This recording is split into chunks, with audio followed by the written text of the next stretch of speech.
a ceia do Senhor. 1 Coríntios, capítulo 11, versículos 17 a 32.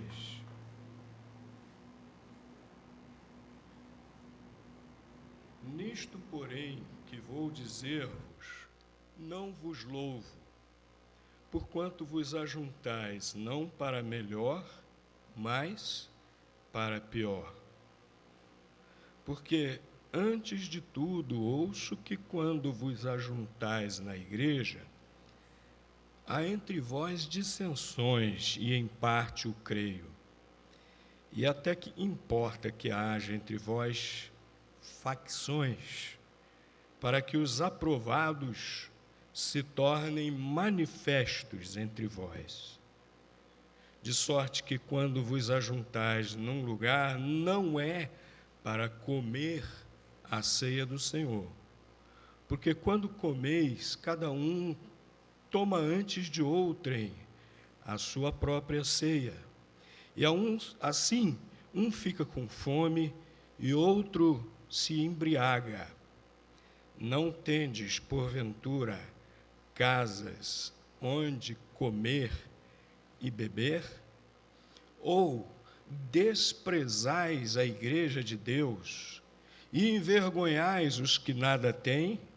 Que vos direi? Louvar-vos-ei? Nisto não vos louvo, porque eu recebi do Senhor o que também vos entreguei, que o Senhor Jesus, na noite em que foi traído, tomou o pão e, havendo dado graças, o partiu e disse: isto é o meu corpo, que é por vós. Fazei isto em memória de mim.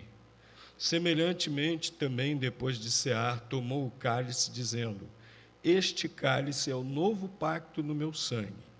Fazei isto todas as vezes que o beberdes em memória de mim. Semelhantemente, também, depois de cear, tomou o cálice, dizendo: este cálice é o novo pacto no meu sangue. Fazei isto todas as vezes que o beberdes em memória de mim.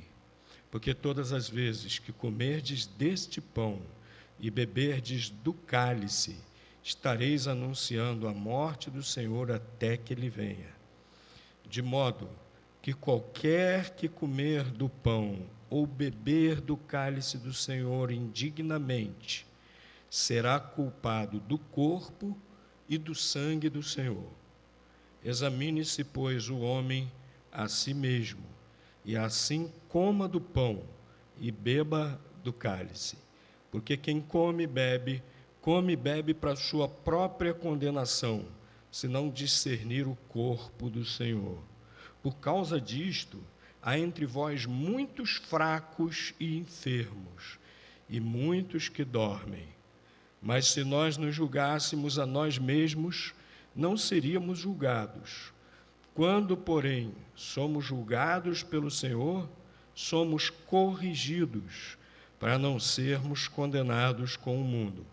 Portanto, meus irmãos, quando vos ajuntais para comer, esperai uns pelos outros. Se algum tiver fome, coma em casa, a fim de que não vos reunais para condenação vossa. E as demais coisas eu as ordenarei quando for. E obrigado, irmãos, podem sentar. O texto que nós acabamos de ler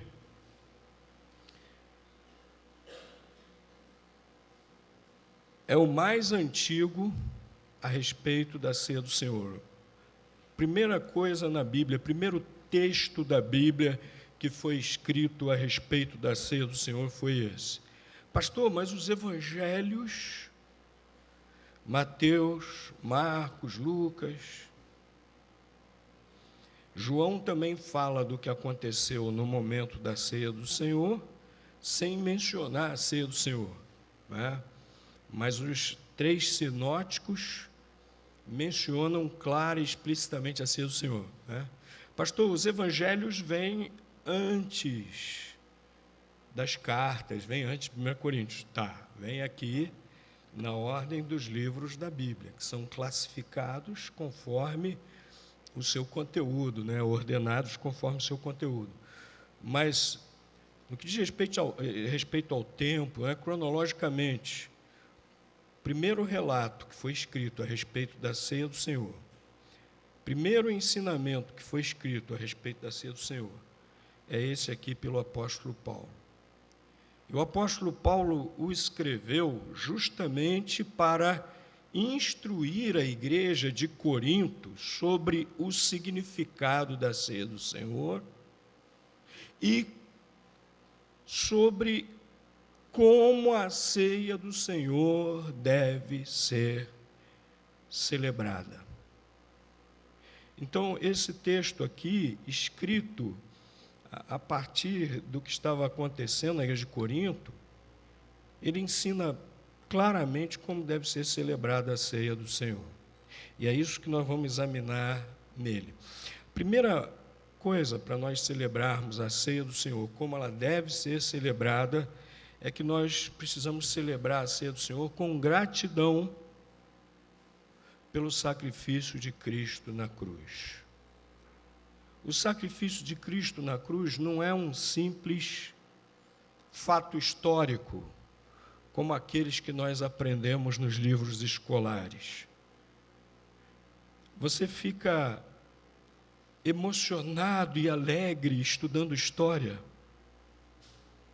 Tem muita coisa bonita na história, né? Eu gosto muito de história e depois que eu deixei a área de ciências exatas, tecnologia, né, que obedeci o chamado de Deus, fui estudar teologia, aí a minha área de especialização foi história. Eu gosto muito de história.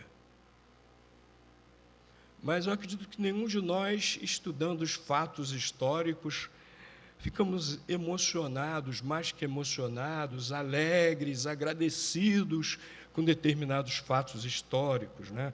Até sabemos avaliar que foram importantes. Mas, olha, o sacrifício de Jesus Cristo na cruz é um fato histórico, sim, mas muito mais do que isso. Deus entrou na nossa história. Deus eterno, todo-poderoso, perfeito em virtude, em caráter, o único ser perfeito em virtude e caráter, eterno, insondável.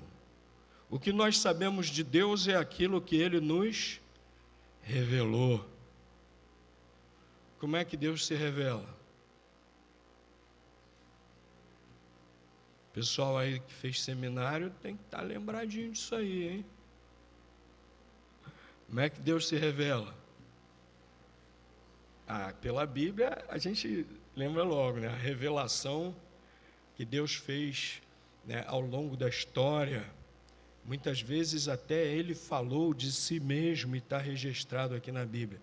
E a outra maneira? Na natureza. Embora não tão completa, não tão perfeita, não tão clara como na Bíblia, mas há a revelação natural de Deus. O Salmo 19 diz: os céus revelam, declaram a glória de Deus.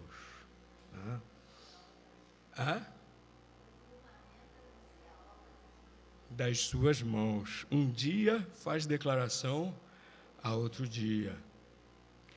Muito bem, irmã Judite. Está com a memória boa aí dos textos da Bíblia, né?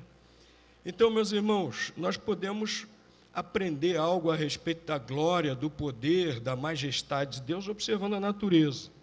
Né? Quando saía aí pelas montanhas com o irmão Carlos Freitas, de vez em quando a gente ficava apreciando e começava a glorificar a Deus. Né? Começava a glorificar a Deus. E Deus se revelou de maneira completa para nós, no que nossa mente pode entender, aqui. E esse Deus tão grande que se revelou a nós, a Bíblia diz que Ele revelou o seu amor aonde? A maior prova do amor de Deus, a Bíblia diz que nos é dada em Jesus Cristo, morrendo na cruz. Né? apóstolo Paulo escreveu: mas Deus prova o seu amor para conosco, em que Cristo morreu por nós, sendo nós ainda pecadores. E a ceia do Senhor nos lembra isso. O Senhor Jesus instituiu para nós lembrarmos sempre, para nós mantermos isso vivo na nossa mente. E ele está explicando isso aqui aos coríntios.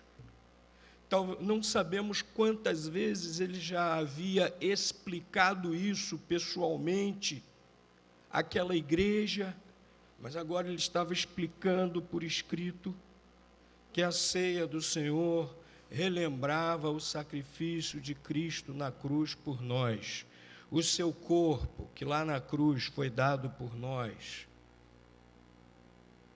o seu sangue, que lá na cruz foi derramado para nós termos um novo pacto com Deus, o pacto da sua graça pelo sacrifício de Cristo. Ele está relembrando aqui que Jesus falou: fazer isso em memória de mim. E que todas as vezes que comemos o pão e bebemos do vinho, versículo 26, estamos anunciando a morte do Senhor até que Ele venha. O Senhor Jesus queria que nós fizéssemos essa celebração. O objetivo dele, quando instituiu, na noite em que foi traído, é que nós fizéssemos essa celebração sempre até que volte o Senhor Jesus. E nós devemos fazer isso com gratidão. Quando nós lembramos do que Jesus Cristo fez na cruz por nós, nós entendemos o amor de Deus por nós. Nós entendemos que perdão maravilhoso que Ele nos deu. Se Jesus não tivesse feito isso, nós estaríamos perdidos. Eu iria para o inferno, sofrer por toda a eternidade. Se Deus não tivesse nos amado assim e enviado Jesus Cristo, você iria para o inferno, estaria condenado pelos seus pecados. Nós devemos celebrar a ceia do Senhor com muita gratidão. O texto da lição 3, da Escola Bíblica Dominical, estamos estudando a carta aos Colossenses. Eu não sei quantas classes vão estudar hoje a lição 3. As outras classes estão estudando o quê? Lição 2 ou a 4? 3 também, então estamos juntos, né? Mas lá no capítulo 1, apóstolo Paulo começa a falar da salvação, a partir do versículo 12, que Deus nos deu por meio do seu Filho amado, Jesus, nos tirando do reino das trevas e nos levando para o reino de Jesus. E o versículo 14 diz: em quem temos a redenção pelo seu sangue, a saber, a remissão dos pecados. E quando ele começa a falar disso, ele começa logo agradecendo a Deus. Olha aí o versículo 12, Colossenses 1, 12. Dando graças ao Pai. Dando graças ao Pai. Agradecendo a Deus pela obra de Jesus Cristo na cruz, por nós, por essa salvação, essa redenção que nos é oferecida por Cristo mediante seu sacrifício na cruz. Então, meus irmãos, sabedores disso, lembrando disso, devemos então celebrar a ceia do Senhor com essa gratidão verdadeira em nossos corações. Quando você recebe um presente, você fica agradecido, não fica? Quanto mais esse presentão maior de todos, é para a nossa gratidão ser sem tamanho ao Senhor Jesus. Mas, meus irmãos, outra atitude que nós precisamos ter ao celebrarmos a ceia do Senhor é de fortalecer nossa comunhão com a igreja. Mas essa parte aqui do texto que nós começamos a ler, essa perícope, né, começa o apóstolo Paulo censurando os membros da igreja de Corinto. Por quê? Porque eles estavam manifestando em suas reuniões os seus problemas e pecados. A igreja de Corinto era cheia de problemas, era cheia de pecados. Uma leitura rápida nas duas epístolas, nós já podemos perceber isso. Se você fizer uma leitura rápida e for contando, você vai encontrar pelo menos 15 problemas sérios naquela igreja. E essas coisas se manifestavam quando eles se reuniam. Tanto que o apóstolo Paulo diz no versículo 17, que quando eles se ajuntavam não era para melhor, era para pior. Que coisa triste, né? Cultos, reuniões que ao invés de trazerem edificação, pioravam mais as pessoas daquela igreja. E o apóstolo Paulo diz que na hora da ceia também era assim. Na hora da ceia eles manifestavam as suas divisões, as suas dissensões. Ele diz no versículo 18 que eles se reuniam para pior porque existia entre eles dissensões, brigas, partidos. Versículo 19 ele fala de facções. E na hora da ceia isso ficava bem nítido. Versículo 20, o apóstolo Paulo diz que eles se juntavam não para comer a ceia do Senhor. Nós vemos aqui nesse texto que eles se empanturravam de comida.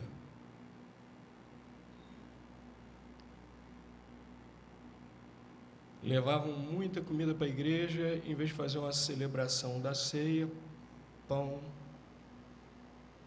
o vinho novo, como fez Jesus. O costume dos judeus era fazer o máximo para retardar o processo de fermentação, né, do vinho. Uma vez até eu vi um documentário desses canais de TV, não lembro se foi Discovery ou NetGeo, mostrando, né, por meio de achados arqueológicos daquelas ânforas, daquelas coisas, como eles faziam para tentar retardar o processo de fermentação do vinho. E Jesus era nazireu. Nazireu não tocava em bebida alcoólica. E na Páscoa não podia haver o quê? Fermento. Instrução muito clara. Os pães eram pães o quê? Ázimos. Sem fermento. E o vinho também tinha que ser sem fermento. Quando os judeus percebiam que já estava havendo qualquer fermentação do vinho, eles misturavam em mais 4 partes de água, para não haver não haver perigo de intoxicação, não haver perigo de embriaguez. E os gregos também faziam isso, meus irmãos. Os gregos, olha só, não precisa nem ser cristão, não precisa nem acreditar no que está na palavra de Deus, para saber que a bebida alcoólica faz mal, que a bebida alcoólica é ruim. O álcool é classificado como alimento? Como é que o álcool é classificado? Como tóxico. Tóxico. Os gregos, meus irmãos, não eram cristãos, não eram tementes a Deus, eram idólatras, pagãos. Eles misturavam o vinho deles, tinha teor alcoólico, né? Os gregos misturavam o vinho deles com mais 4 partes de água. Os gregos só bebiam vinho puro quando queriam embriagar-se. Quando eles iam fazer alguma orgia em homenagem a um dos seus ídolos, um daqueles deuses pagãos, existia dessas orgias em homenagem a Baco, em homenagem a Saturno. Aí eles bebiam vinho puro. E olha que coisa triste. Os membros daquela igreja transformaram o que seria a ceia do Senhor em algo semelhante a uma dessas festas pagãs. Versículo 21, o apóstolo Paulo diz: porque quando comeis, cada um toma antes de outrem a sua própria ceia, e assim um fica com fome e outro se embriaga. Que coisa triste, estavam se embebedando na ceia do Senhor. Transformaram numa orgia de se empanturrar de comida, se empanturrar de bebida alcoólica a ponto de se embriagarem. Aquilo não era a ceia do Senhor. E mais, naquele momento também ficava patente a dissensão que havia entre eles. Chegava um grupo primeiro que se banqueteava e não deixava nada para os outros que chegavam depois. Provavelmente eram os mais ricos, mais abastados, que chegavam primeiro com a sua comida e o seu vinho. E quando os pobres chegavam, não tinha nada para eles. Ficava patente aí o desprezo que eles tinham pelos seus irmãos. Os riquinhos desprezando os irmãos mais pobrezinhos. E o apóstolo Paulo diz que, fazendo isso, eles estavam, vejam aí o versículo 27, desprezando a igreja de Deus e envergonhando os que nada tinham. Meus irmãos, é uma coisa muito séria. Quando alguém despreza o seu irmão, está desprezando a igreja de Cristo. E o apóstolo Paulo diz mais adiante que está também sem discernimento do corpo de Cristo, final do versículo 39. Está sem discernimento do corpo de Cristo. Não sabe o que é realmente a igreja. Apóstolo Paulo, ele faz uma comparação, ele usa uma metáfora aqui nessa epístola aos Coríntios. Ele compara a igreja ao corpo de Cristo. Todos se ligam, todos atuam junto, todos dependem uns dos outros. Ele está dizendo que quem faz isso despreza a igreja de Cristo e não entende o que é, na verdade, a igreja de Cristo. E ele está ensinando esses irmãos, exortando-os, para que deixem esse tipo de atitude de lado. Olha o que ele diz, que quem faz isso, olha aqui, está participando da ceia do Senhor dessa maneira para a sua própria condenação. Deus condena, diante de Deus está condenado aquele que não tem reverência pelas coisas santas de Deus. Diante de Deus está condenado aquele que despreza seu irmão e que divide a sua igreja. Meus irmãos,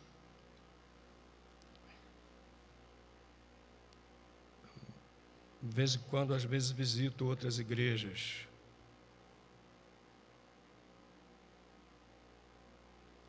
Ou para pregar, ou fazer alguma palestra, e durante as férias, sempre onde a gente está, o crente vai e procura uma igreja, procura uma igreja batista, não tem igreja batista, ou numa igreja presbiteriana, numa igreja congregacional, Assembleia de Deus. E a gente chega na igreja, a gente percebe como as coisas estão indo, né? A maneira como os irmãos se falam, se relacionam, o que o pastor está pregando no púlpito. A gente percebe um pouco do que está acontecendo na igreja. Às vezes até alguns pastores, às vezes até vêm, conversam um pouco e às vezes estão ansiosos para desabafar um pouco, né? E até falam algumas coisas. E, meus irmãos, é lamentável perceber como há igrejas divididas, como há igrejas passando por dissensão. Às vezes pelos motivos mais infantil não, isso é ofender as crianças, perdão. Às vezes pelos motivos mais bobos, às vezes por imaturidades. Eu já vi igreja em que havia dissensão por causa da cor que foi pintada a parede da igreja. Eu já vi igreja em dissensão por causa de passadeira, tapete, carpete no salão.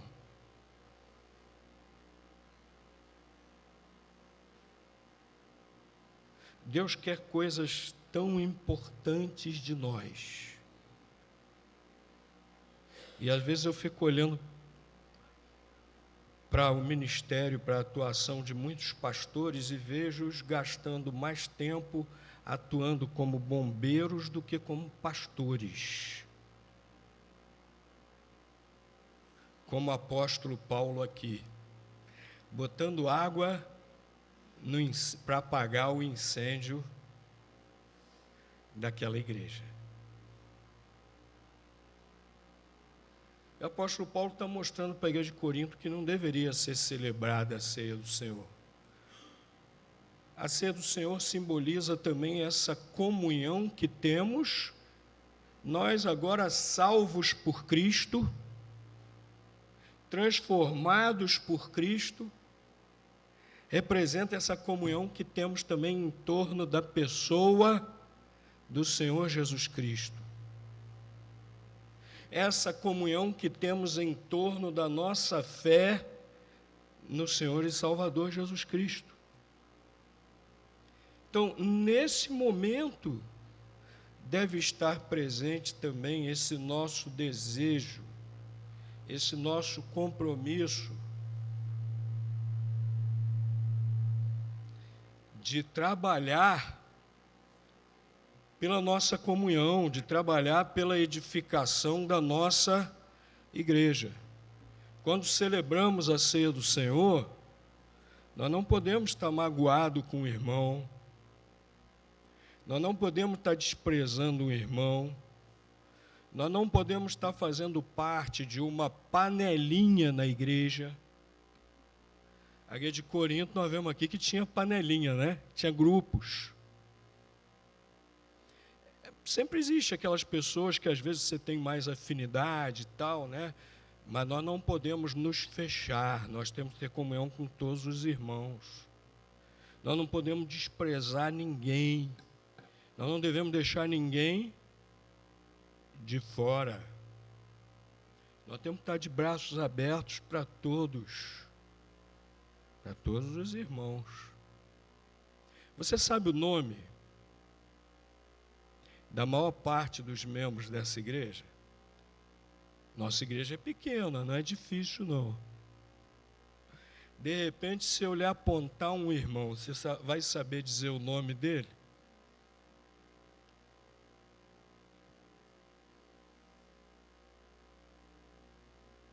Vou fazer isso não.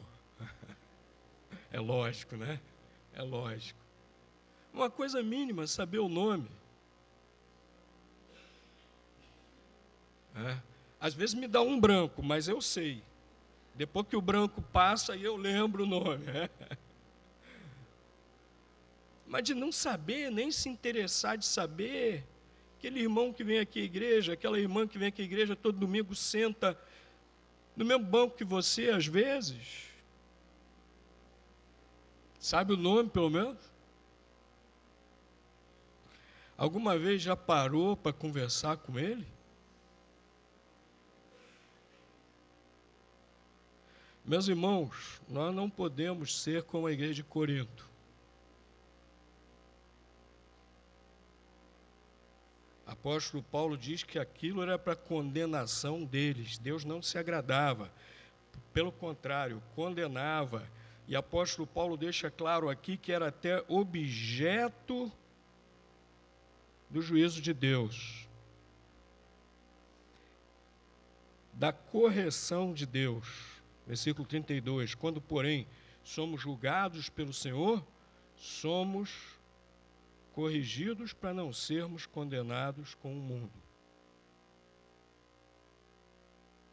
Nós não podemos ser assim dessa forma, pelo contrário. Momento da celebração da ceia do Senhor é para se manifestar visivelmente a nossa comunhão. Um dia desse vi um pastor fazer na hora da ceia um negócio que eu fiquei meio assim. Eu não gosto muito de determinadas inovações que eu não vejo muito sentido. Depois que todo mundo pegou o cálice, ele falou assim: meu querido, troca de cálice aí com o irmão que está do teu lado. Antes de beber, é claro, né? Troca de cálice com o irmão aí do teu lado. Eu fiquei meio assim, né? Eu acho esses negócios meio presepada. Mas depois eu entendi, ele estava querendo que o irmão, pelo menos, olhasse para o irmão que estava do lado. Ele queria que, pelo menos na hora da ceia, um olhasse para o outro que estava do lado e desse, pelo menos, um sorriso. Meus irmãos, nós precisamos celebrar a ceia do Senhor com essa atitude, de pelo menos olhar para quem está do lado. E lembrar, sou irmão dele, sou irmã dele, sou irmão dela. Somos um em Cristo. Preciso amá-lo, preciso amá-la.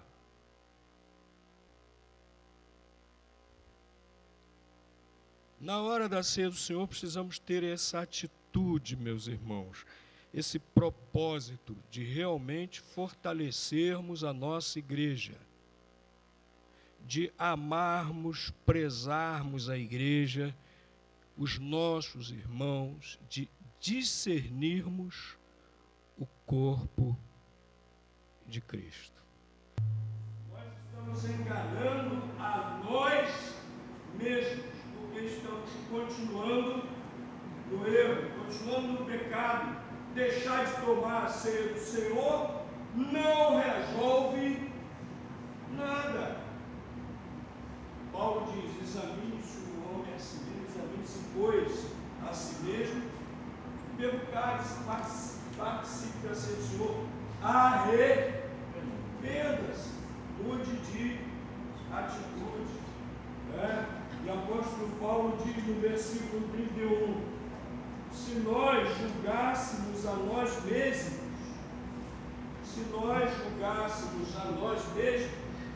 não seríamos julgados por Deus. E o julgamento de Deus vem. E não é só no juízo final, não. Paulo diz que tinha muita gente naquela igreja que já estava sendo julgado por Deus.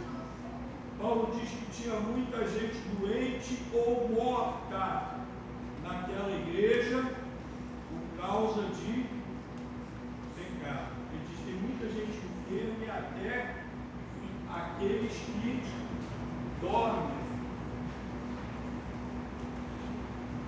Alguns interpretam como se isso fosse sentido figurado, sentido espiritual, mas Paulo falou também dos que dormem como aqueles que estão mortos.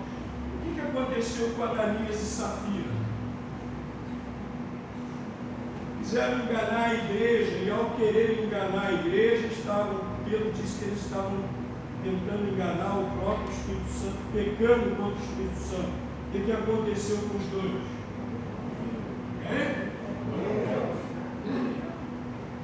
E Paulo está dizendo aqui que tinha muita gente na igreja de Corinto que estava doente e até morrendo, porque porque não queria se arrepender dos seus pecados. Será que Deus ainda age assim hoje?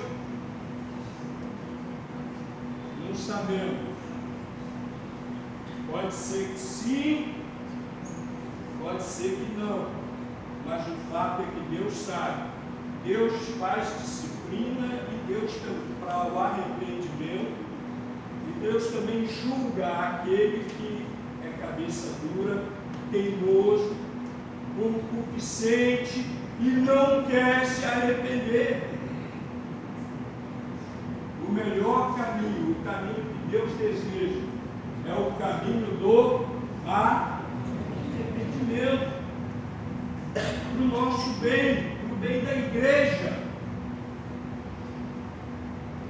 E por isso, esse momento da ceia do Senhor, ele disse para aqueles irmãos lá de Corinto: olha, aproveitem esse momento, se examinem e arrependam-se, mudem de atitude. Meus irmãos, é impossível ficarmos indiferentes diante do sacrifício de Cristo. É impossível nós que cremos, que aceitamos o seu perdão pela fé em Cristo, ficarmos indiferentes quando lembramos do sacrifício de Cristo. Nós vamos ser compelidos ao arrependimento. E a ceia do Senhor, quando relembramos o sacrifício de Cristo na cruz, é momento para nós nos examinarmos e nos mudarmos de atitude. É interessante que quando Cristo foi preso e crucificado, nós temos dois exemplos, o de Judas e o de Pedro.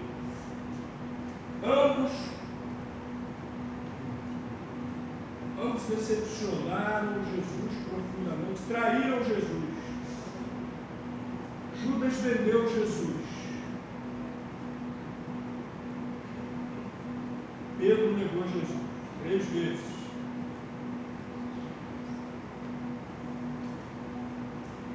Judas era um camarada de vida dupla. A gente lê na Bíblia que ele era um tesoureiro do grupo, de tanta responsabilidade, tanta integridade, que os discípulos viam em Judas.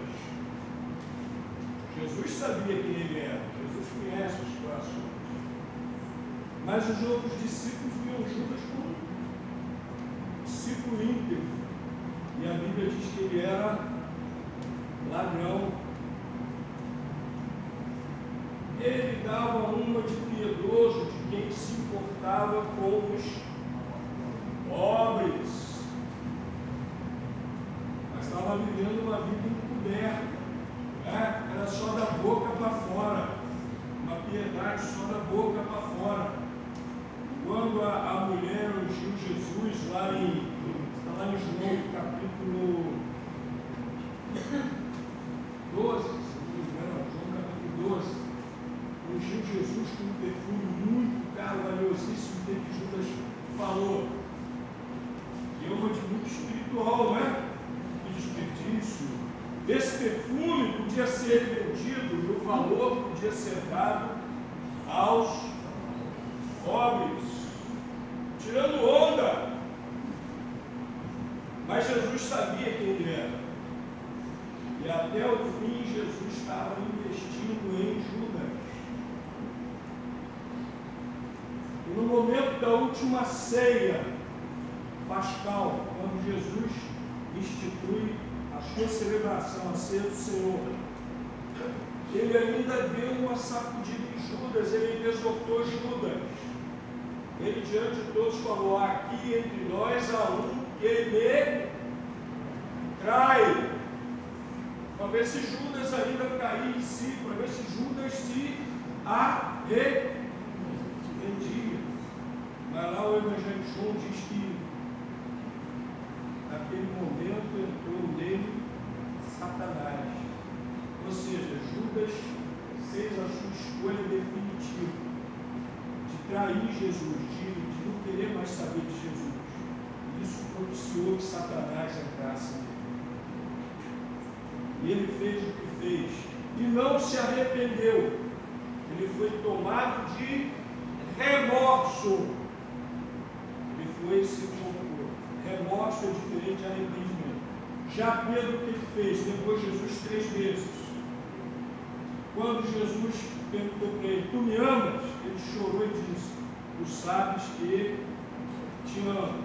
Jesus disse para ele: então apacenta minhas ovelhas. Mas olha, apacentar as ovelhas vai ter um preço.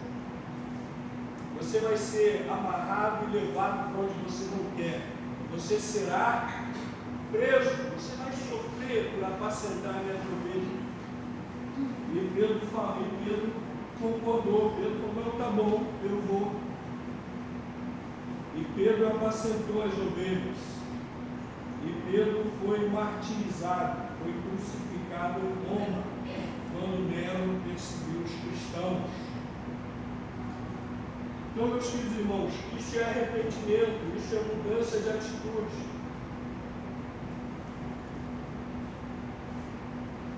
Arrependimento não fica só aqui dentro.